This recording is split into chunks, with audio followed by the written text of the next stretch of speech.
Okay, now we're going to look at move away from this. We've already talked about the EDA industry, which Art pioneered with his founding of Synopsys, general purpose tools that anyone can buy. We talked about the fabless semiconductor industry. Let's talk about the ASIC industry. We have a number of questions about that.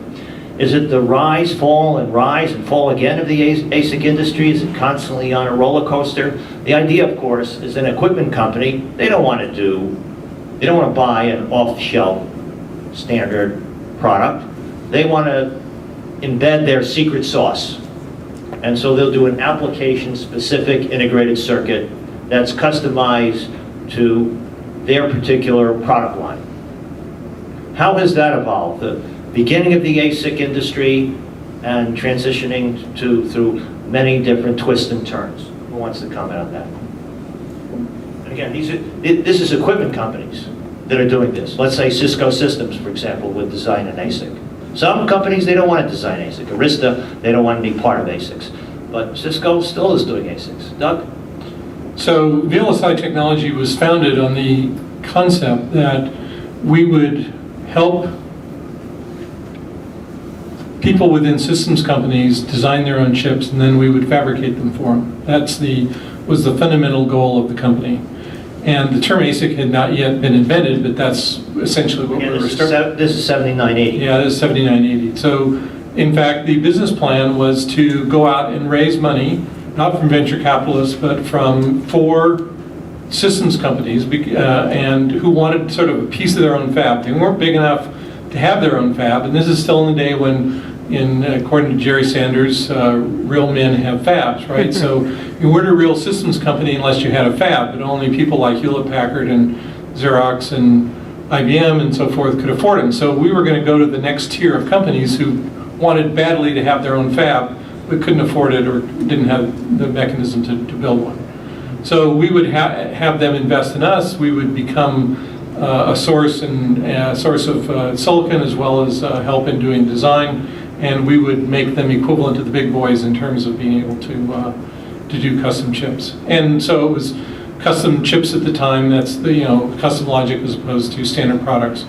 The term ASIC didn't evolve until 1983, and it really should have been customer-specific integrated circuits as opposed to application-specific integrated circuits. So it's a bit of a misnomer as time went on. And the justification for us getting into the business was that we felt that this would be the high end of the business. You could charge more for an ASIC product than you could for somebody building standard products.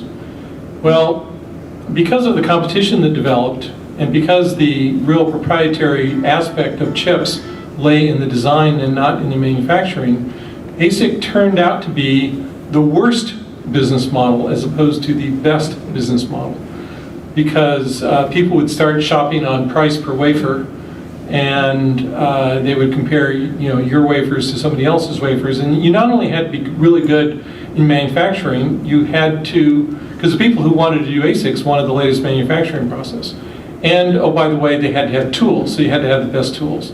And oh, by the way, they wanted a screwy package, because their screwy chip was going to go into a screwy package. So you had to have the best packages, not only standard packages, you had to have sort of weird packages. And so in fact, you had to be at the leading edge of technology in tools, fab technology, fab turnaround time. You not only had to have the best technology, but be able to turn around products quickly, which made for higher cost.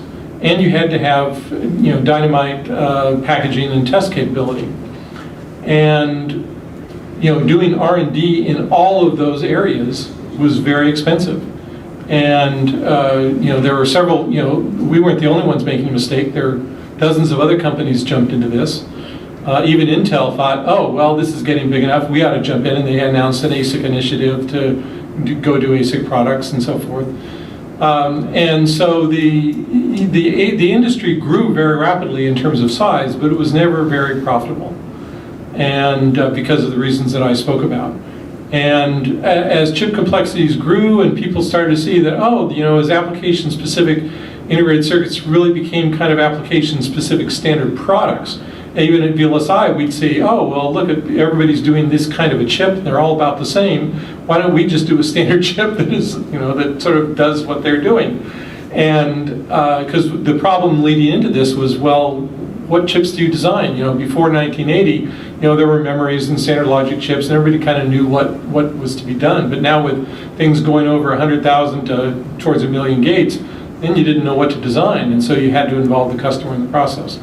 So in fact, most of the ASIC companies either got out of the business after seeing that they couldn't make any money at it, or they transformed themselves into application-specific standard product companies, which I think LSI Logic was actually the premier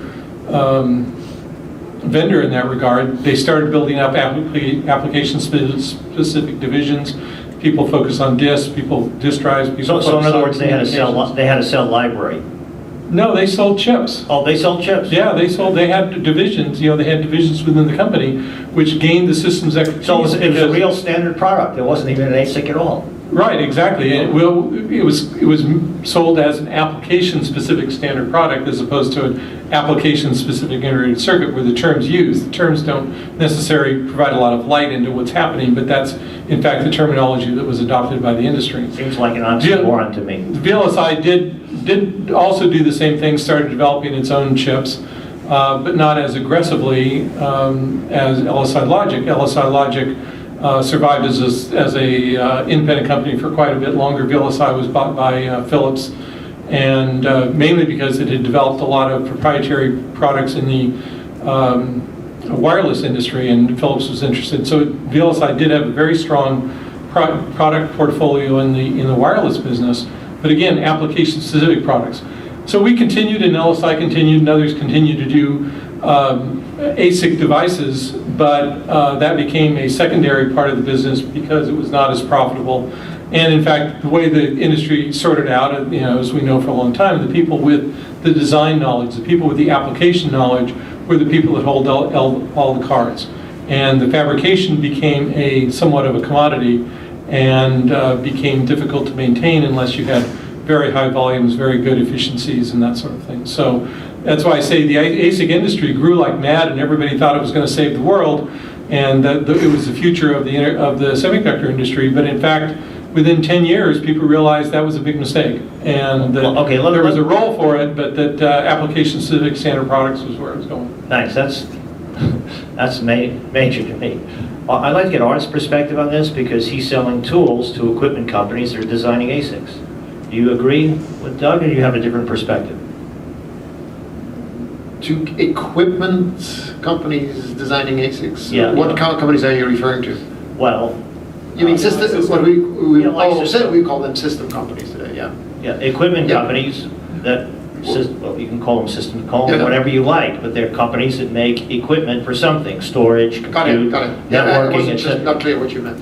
Right. Well, They make equipment. a number of system companies have sort of gotten into the chip making or the chip designing themselves again. One small company I knew was NET Technologies. They said they were designing their own ASICs.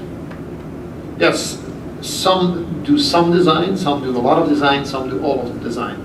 And so if you take a company such as Apple, a few years ago they acquired some chip design teams that were very good, that allowed them to essentially do their own chip design the whole way.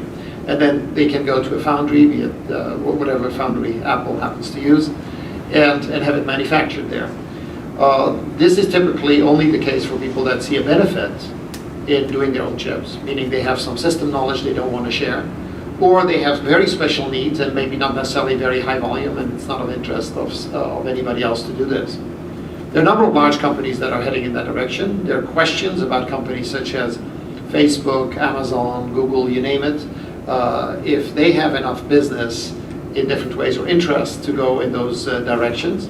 But they certainly have the wherewithal, and if they hit the right killer app, they will absolutely go for that as well.